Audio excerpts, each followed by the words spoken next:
If you find you're unsettled listening today, reach out to a trusted friend or go to tradespodcast.com and click on resources. We are men in the trades, forging health in the drug poisoning crisis. This is Off the Clock Toolbox Talk. So we're joined today by our guest co-host, Jason, who's also in the Deconstructing Your Inner Asshole episodes, which are episodes 6 and 7. Yeah. Welcome, Jason. It's good to have you here. It's great to be here. And we're actually recording in your studio. This is the first time we've ever recorded anything in person before. We also have Jonas with us, and Jonas is on our steering committee. And we have our guest expert, Sabine Sasakura. We're going to talk a little bit about, I don't have trauma, you have That's trauma. what you should call it. Okay. I don't have trauma, you have trauma. No, you do. Yeah, you know what, but when you say expert, that kind of, triggers my imposter syndrome, which is not at all a symptom of trauma. Ah. Right? Yeah. So do you we want to talk about that? Well, yeah, I think imposter syndrome is pretty anytime anyone is called an expert. I don't know. Am I the only one? If you call me an expert, I'm like, no. Are you kidding me? I don't know enough. I haven't been on this planet long enough. 50 years is not long enough to be an expert at anything. When people call me an expert, I immediately go, if I'm the expert, we're all in very serious trouble. I feel the same way. Okay, thank you. I'm like, oh my God, we're screwed. Yeah. I'm like, oh, me? I'm in charge? I'm making these decisions? Okay. Great. I worry. I immediately worry that I'm like, okay, if I'm the smartest person in here, we're doomed, right? Is how I feel. And yeah, are you like a manager in your job or something? Yeah. And you manage people all day, every day? Yeah. For me, I manage like middle schoolers because I'm a school counselor by trade and a registered clinical counselor. So, well, I mean, I'm pretty much a teenager anyways, so... Thank God. Yeah, so it's pretty much the same. That's awesome. But I do know a bit about trauma because I think trauma is part of being human. That's something that we all have. When we did the Inner Asshole episode, it's interesting that we're talking about trauma, and another clinical counselor, when they were listening to the Inner Asshole episode, said, yeah, that episode was totally about trauma. I was like, we didn't mean to do that episode on trauma. We actually kind of meant to do it about self-compassion, but nobody's going to listen to an episode about self-compassion. I'll barely listen to an episode about self-compassion. Well, and you picked two people that clearly are traumatized and have traumatized themselves to a point and experienced trauma. So like, and I mean, I think when we were doing it, like Daniel and I both put ourselves through trauma. Yeah. So like when we were talking about that, like we were talking about the trauma that we inflicted on ourselves and how we came out of that, and then how we talk to ourselves in our brains, and like the way we talk to ourselves in our brains is a direct response to the trauma inflicted upon us. You can't talk about trauma without talking about coping.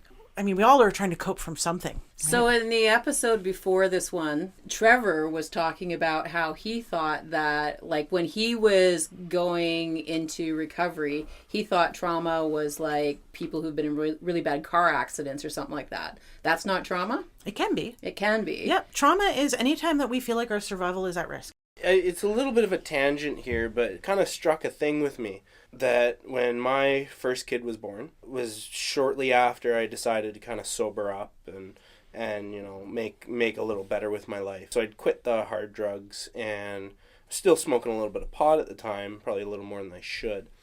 And I got high while my wife was in labor. And shit hit the fan, went sideways real fast. Emergency C-section, they handed me the baby, said best of luck, and left the room. And I just started fucking panicking. And since that moment, like I was smoking, a lot of weed at the time. I can't anymore. Not even a puff. And it was instant cold turkey overnight. Went to go smoke it the next day and freaked the fuck out. Because being handed your child, your vulnerable newborn baby, and being all alone and being so high was more scary than any trip you've ever taken. Oh, yeah. 100%. Yeah. 100%. And I just have not touched it since. Yeah, here, you're responsible for this right now. Yep. And you're like, I'm not even responsible for myself right now. Yep. And you're like, yeah, this life, like, if you don't cradle it perfectly in this moment, like, if you leave it here for too long, it will die right away. Yeah. Yeah. And it knows nothing, and you have to teach it everything. Yep. Good luck. Oh, yeah. Yeah. went from I'm panicking. homeless 6 months hearing the before story. that to now here's this baby. Good luck. Yeah. That is huge. And that brings up another good point, too, is that we can actually be traumatized when the people we love are at risk. Right? So what happens in the brain, think about your poor cat. If you were to be like, ha, and clap right in your cat's face, your cat, what do you think her cat would have done? Probably jumped. Yeah, jumped, Scrambled. taken off, Yeah. scratched, whatever was in her sight. Like, humans actually have a reaction like that, too. That part of our brain actually can go offline when we have something really big and shocking that happens to us. So that cat who ran away, their amygdala fired, an immediate adrenaline, cortisol, norepinephrine, bang, all these brain chemicals. And then the cat takes off, flight, fight, flight, freeze. We can think about things if it isn't too stressful. If it is too stressful, or if our brains are on drugs or we're high because we've numbed everything out, then it becomes like a slower reaction. Then that amygdala shuts everything down. That's why it's really crazy when we ask for, like, middle schoolers, hey, can you please regulate yourself? You need to learn regulation skills for when you're stressed. No, you can't access regulation skills when you're that stressed. You need to regulate yourself before you become that stressed and your amygdala shuts everything down. So you're not actually making decisions at that point. You're actually just reacting with fight, flight, or freeze. You all talked about fight, flight, freeze, fawn. I believe that fawn is a little bit more advanced. Your nervous system needs to be calmed down a little bit before you can fawn. Fawn is that drive to, the impulse to please somebody else. Because Yeah, I was going to say, I have no idea what a baby deer has to do with this. I know, it's a bad name. Yeah. It's a bad name for fawning, petting, that kind of thing. If you're living a life that is really stressful and your amygdala is firing all the time, you've got adrenaline going through your body all the time. Your decision making is going to be clouded by all these stress hormones, right? Mm-hmm. And it's pretty exhausting. So when you're talking about coping skills or even using substances, you're not going to be at your best for decision making. Like, it's just not possible. So what does that look like on, say, a work site? Lots and lots of fights, that's for sure. Verbal, physical, both. Both. Yeah. What about people like hiding out?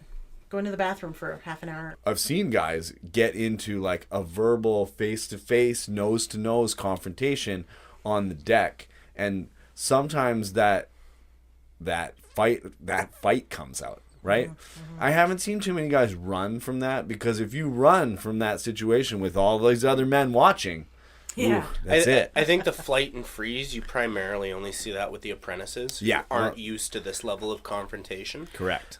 You know where the flight takes place, though, is after your shift is over. Right. And then you can use some substances, right? Yeah. Little beer, little weed, little say. other things. I think Trevor talked about in his episode about doing some rails off the console on the way home.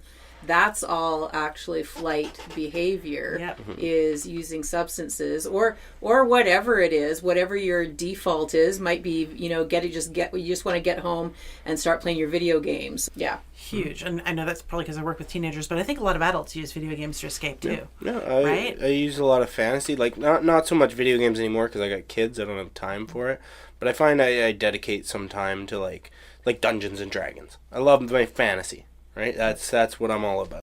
I think some of the thing you're talking about, like that flight happens in your brain on a construction site, where it doesn't necessarily happen like right away physically. So like you don't run away from the confrontation, especially when you're talking about boss to apprentice, right? And that freeze happens, right? And that freeze is followed by your mind flighting. So like I've yelled at an apprentice and been like, "The fuck do you think you're doing?" And they're like,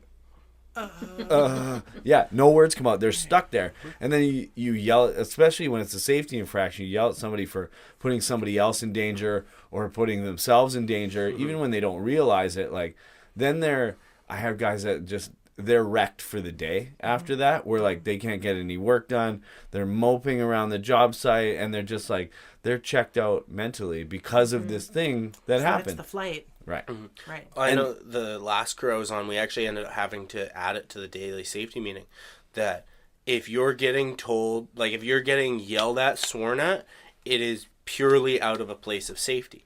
And 99% of the time, that's true. Yeah. After they started getting reminded, hey, like nobody's mad at you. It's we're doing this because we care, because we want you to be safe. we found quite a bit of improvement as far as morale and productivity went. So we have what freeze looks like. We have what flight can look like. We have what fight can look like. Most people don't come into work and be like, oh my gosh, I had something traumatic happen to me on the weekend. Most people try to stuff it down and pretend that they're never normal. happened on a construction site before, ever. No, I wouldn't say that's true. There's always one guy who's like, man, let me tell you what just happened to me today. Like, this is bullshit. I can't believe, like, and it's always the same guy talking about, like, how his life is falling apart and, like, everything bad always happens. Like, there's one guy. And most what do people think of that guy? But then they don't most call it people trauma, are being though. like, most people are shaking their head and going, like, you think you got trauma, bud? You know, it comes out as kind of pissed off behavior, like anger or frustration, right? Resentment. Right. And resentment is, I didn't set or keep my own boundaries kind of stuff, right? But this anger is actually, again, this emotionally focused therapy. I just want to back up for a second. Resentment is when you are mad because you didn't make or keep your own boundaries. Yeah. Damn. Yeah, I resent somebody. I resent my husband for making me do all this mental load stuff. I could tell him what he needs to do. I don't, because that seems harder to me. I work almost purely in a union sphere. My last interaction with my last boss was, I'm shutting this down for safety. What do you mean you're shutting it down for safety? You're just the apprentice. I said, I'm shutting it down for safety. Don't like it? Fucking fire me. Right? What kinds of things are tough for you to set and keep boundaries for? Either of you. Well, that in a non-union setting, that's extremely difficult. Oh, yeah. Because you don't have the same level of protection. Like, I work for a non-union company, but, like, the company takes good care of their employees. I'm lucky to be that. But there's still a lot of people, even at my company, a company that cares about their employees and takes care of people, that if you said that to your boss, that boss can just be like, get this guy out of here. Like, today. Get him out of here. Like, the ability to do that. Now, we would probably be like, okay, personality conflict. People have personality conflicts. Let's try, he's a good worker, let's try him somewhere else, right? Maybe you'll get along better. Some people are oil and water, right? Yeah. So you don't have that backing all the time with people. And, like, in that moment, you bite your tongue. I'm always saying, if it's a safety thing, like, you stand on it. Yeah. It doesn't matter. It doesn't matter who you are. It doesn't matter if the guy's been there for 5 minutes. If it's a safety thing, right? Or if one of my guys calls me and he goes, I'm not going to do this, it's unsafe. I go, okay, no problem. Yeah. And they're like, okay, well, what do you want me to do? I'm like, well, you can't do what you were going to do. Like, next thing is either you're going to have to, like, go home because I don't have any other work, go and do this work, or I'm going to have to come and meet you and we can come up with a plan to do it safely. Yeah. But, like, those are the options. Safety is one of the things you always stand on. Yeah, right? Safety is one of the only hills I'll die on. Yeah. Like, 90% of other stuff, it's like, fuck it, whatever, I'll let it slide. But when you have a fatality rate as high as you do in industries like oil and gas, you need people to stand and die on that fucking hill. Yeah. Right? I think last year we had, like, on a very small chunk, we had 17 fatalities. Like. And that's trauma. Yeah. Right. So you go to work every day knowing that, hey, is today my day? Now, you don't necessarily think about that. But if you're talking about, like, on a brain amygdala level, your amygdala sure knows that that's a risk. Right? So you're even just going into work, you're shooting off a little bit of adrenaline there, a little bit of cortisol. One thing, too, that I want to point out is that I know this because my husband is an immigrant and English is not his first language, and he also is a laborer. And one of the things that he carries around with him is the fact that he doesn't feel like he can speak up for himself because he's an immigrant, because English isn't his first language. He can't fight fancy like the people who have, English as a native language, that kind of thing. Plus, he's a permanent resident. He's not a citizen of Canada. So he feels like he has no power, even if it's just, say, parallel, like if it's just a coworker. He still feels less than. He's always saying, like, how his apprentices, he's like just under foreman, and his apprentices are actually, people ask them because they're white and they're native English speakers instead of asking him. And it's a really awkward position. So resentment grows in him because he's not saying, hey, look, don't talk to this young punk. I'm the foreman on this project. You talk to me. Like, are you avoiding me because I have an Asian face, or like what? So think about how many immigrants you have on your job sites and how much, the power differential they might even just feel just from being immigrants. I think anger is the first one, frustration, expressing it like that. But actually, anger covers up other more vulnerable emotions. Anger is the emotion we use when we want to feel strong. I use the example of driving. If someone cuts me off and I'll go, oh my God, that was so scary. Oh, why did that person do that? That's really frightening. I say, fuck you, buddy. Who gave you a driver's license? Well, I saw Right? something earlier today, actually, about men's default reaction to things like trauma is anger. Because you think about what's the alternative is sadness. Right. And do you want to be vulnerable? no, hell no. Right. That's the thing is that from our culture's perspective, men can't be vulnerable. No. They can't cry. Nope. Like fuck that. It's not allowed. No. Which I mean is fucked. For sure. It's absolutely fucked.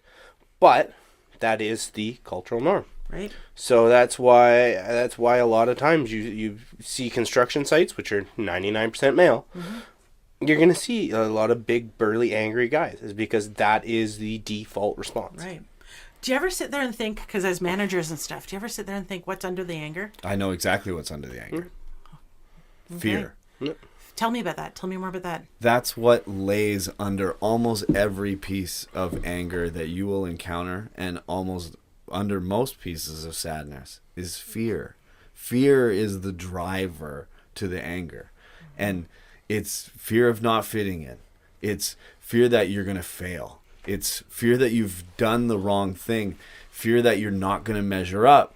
Fear that you're not going to make enough money to pay the child support that you owe. Or it's all fear. It almost, very rarely do we find righteous anger.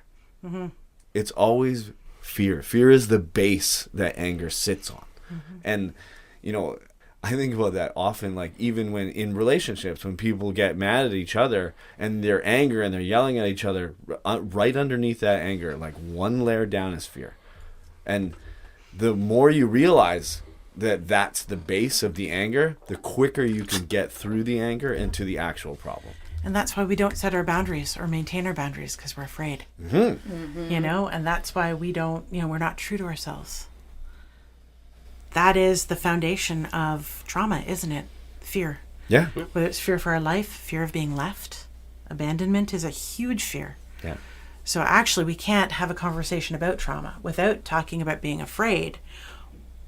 But how often do y'all sit there at the work site and talk about being afraid? No, Other never. than in safety meetings. No, not This even. is even Not even. uncomfortable just talking about this right now amongst us. I'm like, Hey, wasn't I the one who brought imposter syndrome into all this? Isn't that fear too, well, right? I mean, like I think I've heard somebody bring up fear once, and they were, well, then this might not be the job for you. Yeah. Yeah. Oh, and what does that do to someone? Fit in or fuck off, right? Yeah. Fit in or fuck off. Oh my gosh. And that's like an underground culture, because I don't think do managers actually say that? Fit in or fuck off? They don't have to say it. That's it. It's implied. That's it. It's implied. And this Well- is where men can fit in. Well, when we're talking about the oil and gas industry, we'll be talking a lot about the importance of fitting in with your crew and the guys, and the way that those relationships take over your belonging, your connection, the place where you belong as a person. Yep. And it actually starts to take away from your family because the two cultures are so different. But the fear of being excluded from your crew is crippling. Because we are soft and squishy. As much as we don't want to think about it, this is it's you know, Sabine, trademark. The soft and squishy theory. If you think about it, like, we are animals, and we're not actually very good animals at that, because, you know, a naked human being is pretty vulnerable.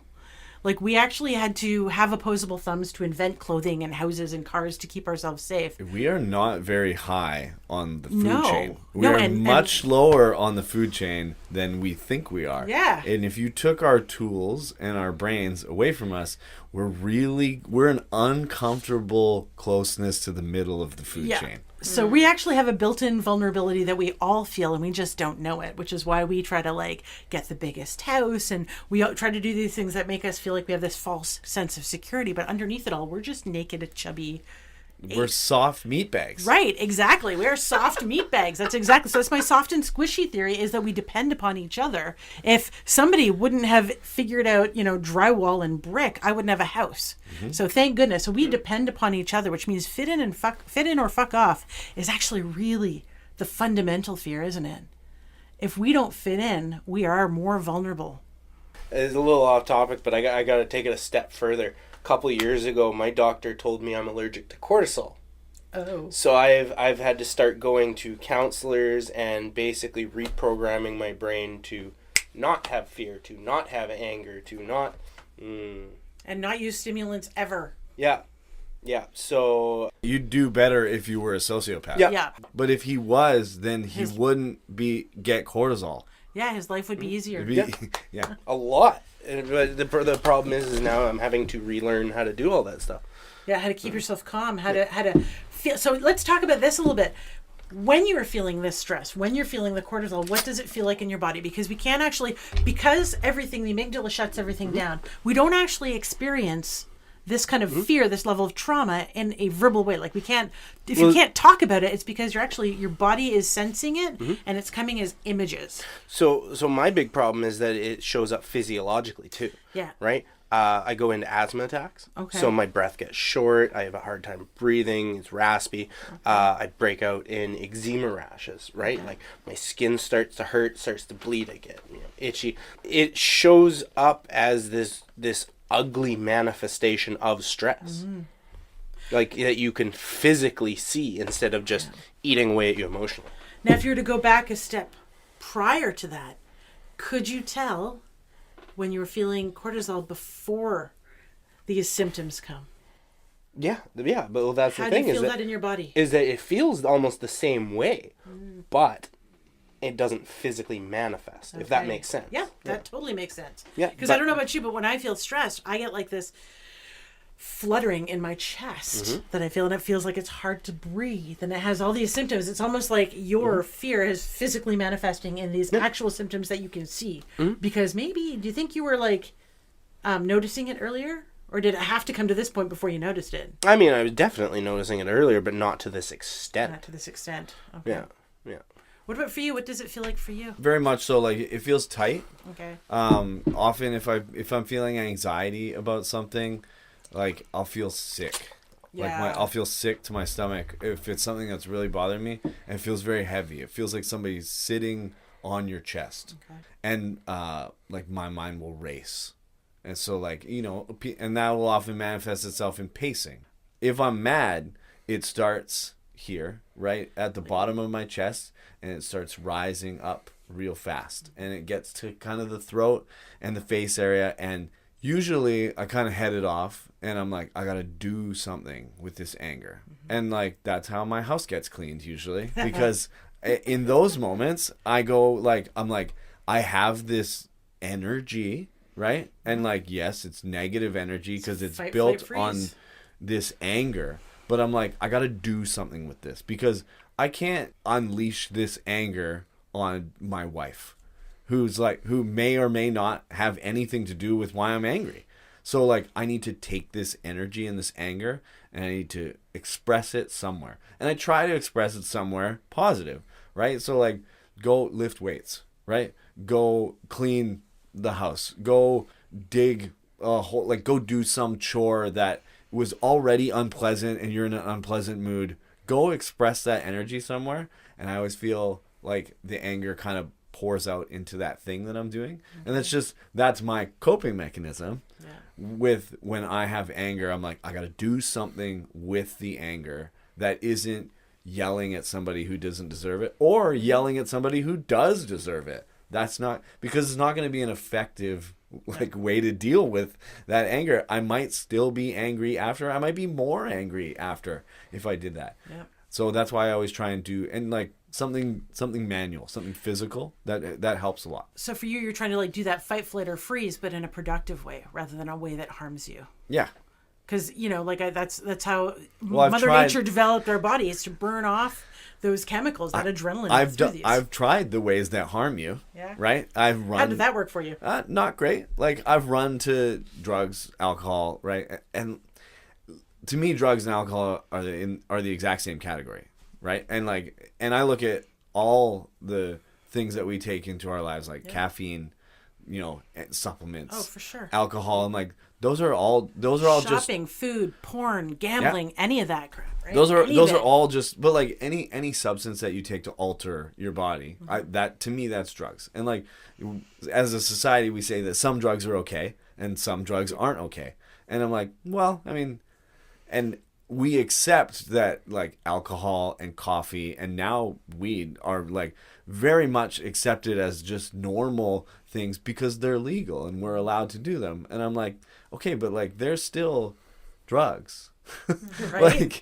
You're still taking things that alter your consciousness, alter your mood, and things that may or may not be good for you or may not be good for somebody else. So running to those things, those substances that would alter you in that moment, when you're feeling anxious or when you're feeling anger, when you're feeling fear, is not a productive way. And it's a way I've tried. I tried it lots. Yeah. I ran all the way down that road a number of times, but it was never effective. No, because it numbs everything. Yes. Right? It numbs both the good and the bad. Mm-hmm. You can't, there's no kind of substance that you can take that will only get rid of the bad feelings. It gets rid of everything. It numbs everything.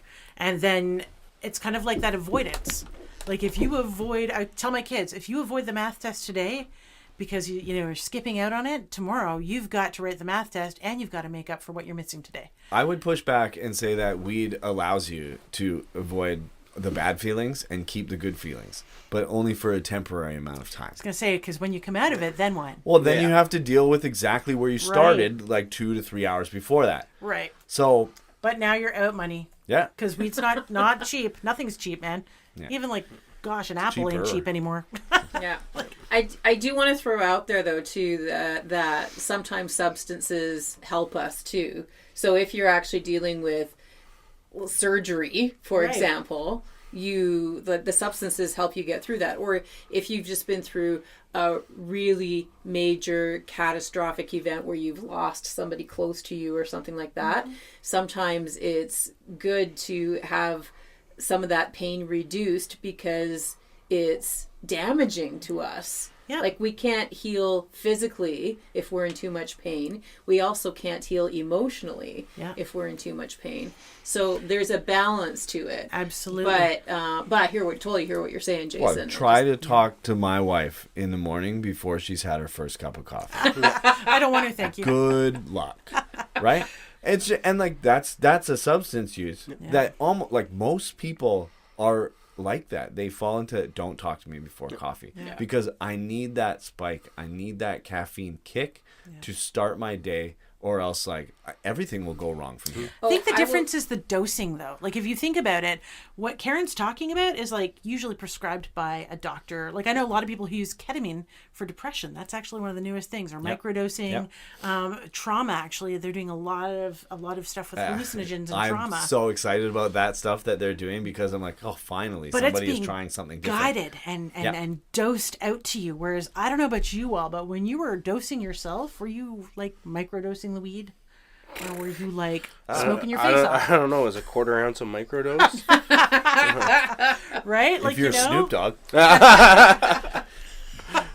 But you know what I mean? There's a difference between it. Using it as medication is controlled. Exactly. And I think a lot of the substances, I know they're using MDMA for it. I know they're looking at psilocybin mushrooms for it. Mm-hmm. And I know a lot of people that smoke weed at the end of their day, when they get home to relax. I know a lot of people that take an edible so they can go to sleep at night. And they're just oh, I'm starting to feel high. I'm going to go to sleep right now. They don't want to get high. They want to go to sleep. And that's the difference between using a substance as medicine or using it as recreation or as to escape, avoidance, escapism, to relax, and to reward. Right. Those are the three big reasons why people use substances or try to cope using things that are addictive, whether that's behaviorally or physically addictive. Escape, relax, reward. And again, I think that fear that you talk about, the trauma, that's the big one for escape, right? even relaxing. If you think about what Friday, I got to have a glass of wine on Friday. Everybody walks down the school hallways at 3:05 when the kids are gone, and they're like doing, hey, this motion of, are you drinking tonight? Yeah, Like that is just a language that teachers speak. You're talking to two construction workers. Right? I was gonna say, yeah, I work 13 days on, 1 day off, 12-hour days. So how do we change the culture? A short answer to your question is we change the culture by talking about it, by doing stuff like this, like by having a podcast and just talking about it, just bringing it out into the light and saying, hey, like there's too much going on. They don't have time to sit down and stop and think about why they want to have a beer at the end of the day. No, they just want the beer. They just want the beer. Right. Right? So like having a discussion, you know, maybe somebody's listening to this podcast right now going like, well, I've never thought about why I wanted to have a beer. You change the culture by first talking about the issue. Whether, and you know, you can call it a problem. For some people, it's a problem. For some people, it's not a problem. For some people, it's medicine, right? But you change the culture by talking about it. And I think culture is shifting towards like marijuana is legal now, right? A lot of people are using it as medicine. A lot of people were using it to get high and escape.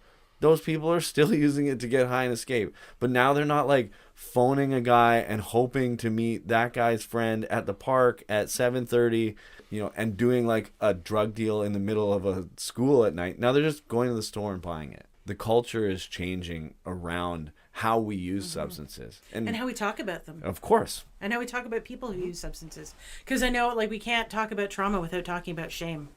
And you were talking about anger bubbling from the stomach on up and making you feel hot and red. Shame is when it starts at the top and you feel hot and red and then it flushes down to your toes. And substance use and shame kind of go hand in hand, right? Oh, yeah. Oh, yeah. I think that fear and shame can go hand in hand for some people. Yeah. And so it doesn't take a genius to make the connection between fear and substance use. Yeah. Right? Again, it's trying to numb out that kind of stuff. And you all are working. I don't have to go to work every day scared. Yeah. And on some level, you all do. I think as men, you walk around, especially in a construction environment where, you know, sometimes it's low, but the threat of physical violence is never zero. You know, the percentage goes up substantially when you walk onto a construction site. Now, is someone going to fight you on the construction site? Almost certainly not. But the percentage is not zero, is there, right? Yeah. And you get into the oil and gas sector, the percentage goes up even higher than just in the traditional construction sector. Because, like, you know, the guys are burnt out, I find, is the number one thing. Yeah. Right? They're fucking tired. Like, and they're away from their home. families, they're away from home, they're away from society. Yeah. Right? So, like, you know, the consequences of getting into a fight there might be less than they would be if you got into a fight in the middle of the city in the construction site. You're getting thrown off that site. If you get into a fight here, we might sort it out. We really need that guy to operate the machine. Right. Yeah. See, there's also a concept that we kind of deal with at work that we call the fuck you money. Right? Is that you work for so long away from your wife and kids and away from home and your happy place. And you come to, you know, a town of 500 people that's 7 provinces away, and you know you're literally 5,000 miles from home. And so you get to a point where you've got enough money in your bank that you can just tell your boss fuck you and leave. You know, you reach a certain amount, say your magic number is $20,000. Well, once you got $20,000 in the bank, it's fuck you. You don't fuck with that guy, because if you do, that guy's not going to stay, right? If you go up and start giving that guy a hard time or telling him how to do his job, that guy's got fuck you money. He's going to say fuck you, and he's going to walk away, and you need him. You better treat him nice, because he's got enough money that he doesn't have to stay. So the only way to get respect is to be really good at your job or have fuck you money. Yes. Yeah. And you get fuck you money by being really good at your job. Yeah. That's a lot of pressure. Yes, it is a lot of pressure. That's a lot of pressure for 13 hours a day. And we talk about burnout. And we talk about loneliness. We talk about fear of people leaving you because they haven't seen you in 5 months and you're 7 provinces away. Like, we can't not have these conversations. I also am willing to talk about this stuff, but like, I walked through a lot of it. Like, there was shame. I came through a lot of that, and now I'm not ashamed to talk about the places that I screwed up and the things that I experienced and the things I did to get over those things, because sharing those experiences with other men who don't have that same perspective, they go, oh, I'm not the only one who feels this way. Yeah. Oh, other people have been through struggle and trauma as well. Oh, Yeah. well, I thought I was broken.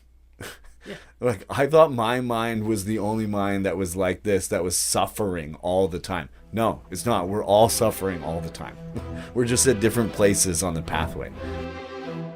Off the Clock Toolbox Talk has been a Fraser House Society project, executive produced and co-hosted by Karen Jansen, managed by Delan Young on the traditional, ancestral, and unceded territory of the Coast Salish peoples. Production of this material has been made in part through a financial contribution from Health Canada. The views expressed herein do not necessarily reflect the views of Health Canada or Fraser House Society. The content of this podcast is conversation between people with living experience and should not be taken as professional advice. Special shout out to Moms Stop the Harm, who are an integral partner in this podcast project, momsstoptheharm.com. Help save lives. Go to tradespodcast.com to find tools and tips to promote the podcast on your site with minimal stressors. Like us on socials, Instagram at offtheclock.toolboxtalk. Send us constructive feedback in any form you'd like. tradespodcast@gmail.com. Help us, help you.